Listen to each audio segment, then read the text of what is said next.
Hi, this is Michelle Greenman, Women's Wellness Coach, and this is MGTV. Today we're going to talk about an interesting topic, and that is how to find Mr. Right.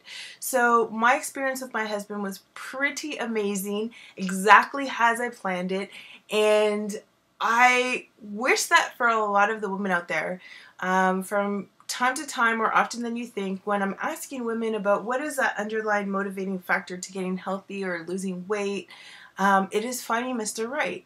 And there is nothing really wrong with having that motivating factor. I think it's an awesome way for you to be motivated. However, I'd love to remind women that I met my husband when I was 100 pounds overweight, and he fell in love with me then. And so it has less to do with the weight that you have and more to do with the emotional weight and the feelings that you have about yourself that is going to really impact that relationship. I do not want any woman out there to feel like they are not enough, no matter what they look like, to find Mr. Right. Okay? That is the lesson from my life. You can be at your worst and find Mr. Right. And so don't feel like you need to wait until something else happens for you to do that.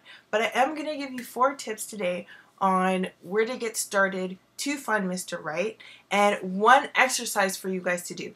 So the 4 tips are to be happy, be healthy, be busy, and be whole. And I'm just going to run you through each of them, and is kind of in a small portion because there's only so much time I can spend on this video. But if this is something that really resonates with you, having a coaching program with somebody, even if it's a love coach, but having a coaching program with somebody who will help you to explore these parts of yourself and make sure that who you are is being happy, being healthy, being busy, and being whole, is really going to get you there. I think that's going to be the best way to get you there. So first one, to be happy. The bottom line is there is nobody living on this planet that can make you happy.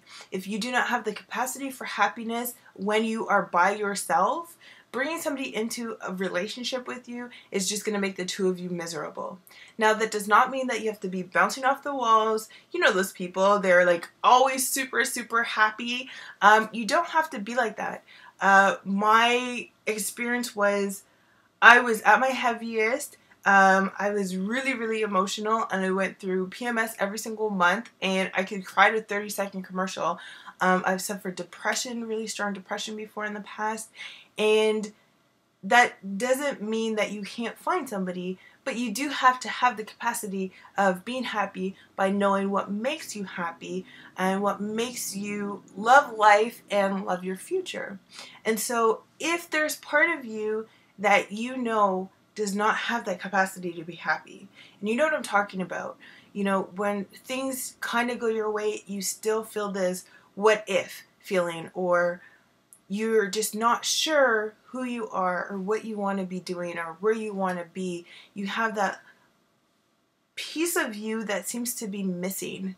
Then it is not the right time for you to be in a relationship. And it is a good thing that you haven't found Mr. Right, because you wouldn't know what to do with him and you'd probably screw it up.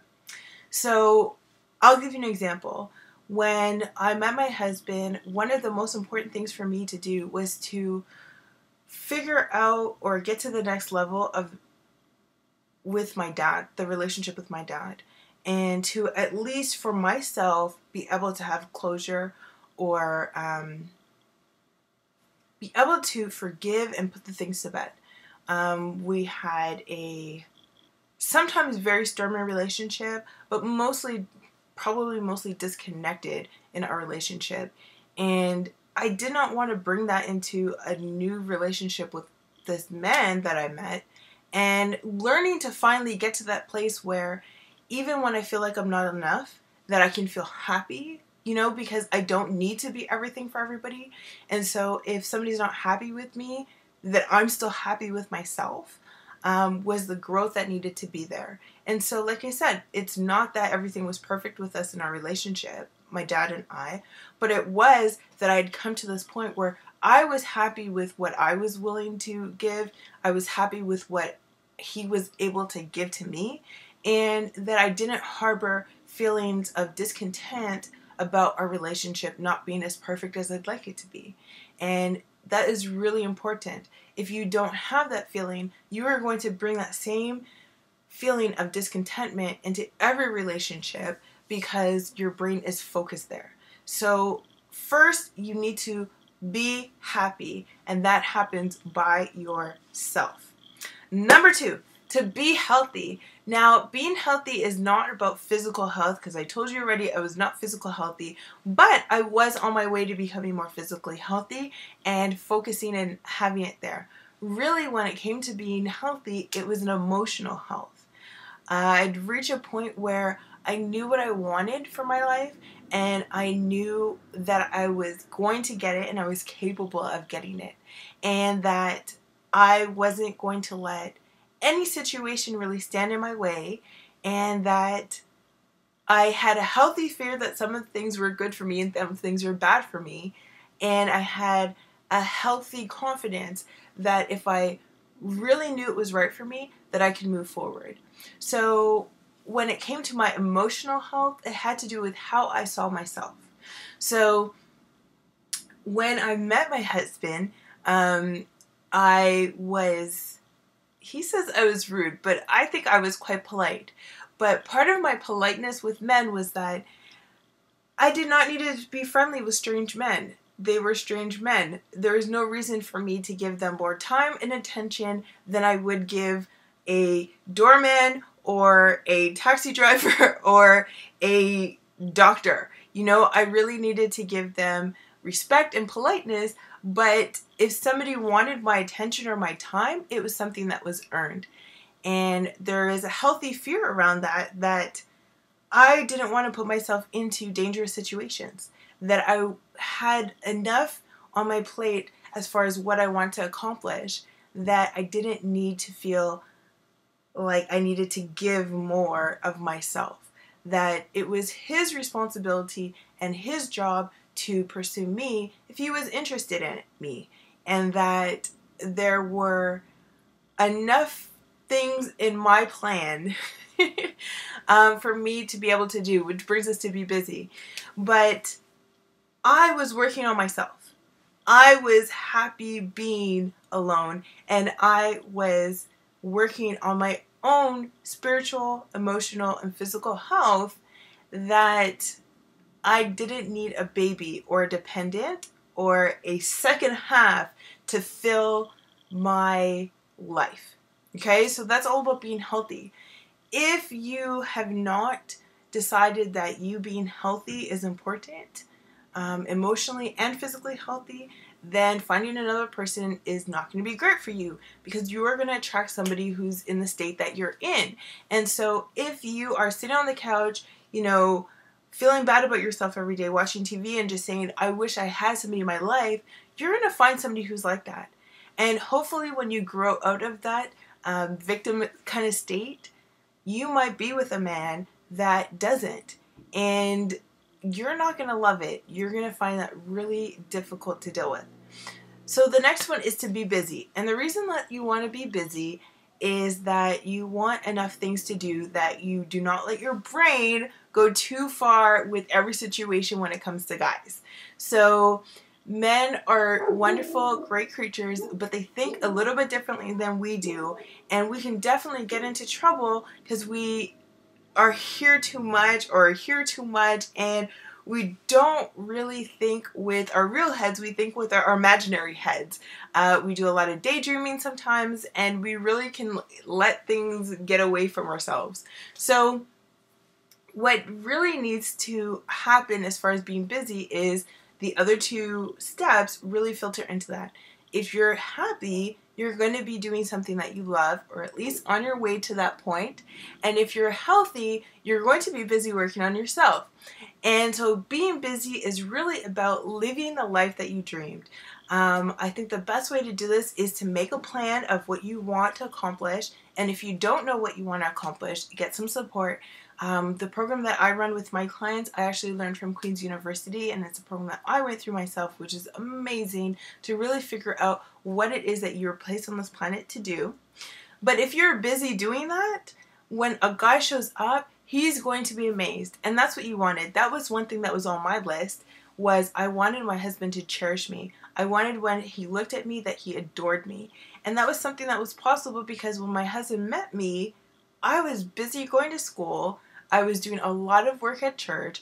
I was, doing extracurricular things, and I was just loving life and just busy filling my time with things that made me happy and healthy. And so you really want to focus on being busy, okay? Do not let your time be wasted thinking about this guy that might show up. Be busy when he shows up so that he can see what life like with you is going to be like and really honestly decide if he wants to be part of that or not. The last one is to be whole, which definitely fits into the other things that we've been saying. But being whole comes from being spiritually whole.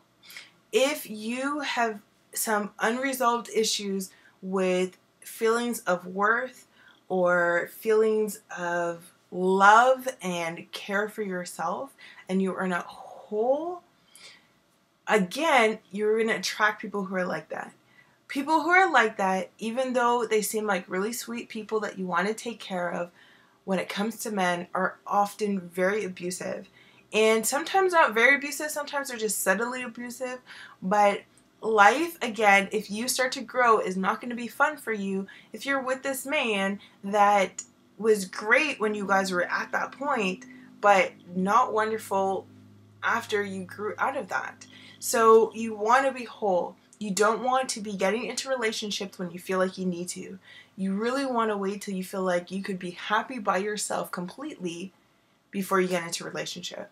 Now, becoming these bees, right, is so important. I hope that you really get an idea of the fact that I'm breaking this into pieces, but it's really about you being at your best, that you can attract another person who's at their best and have a life that's the best, right? That's really what you want.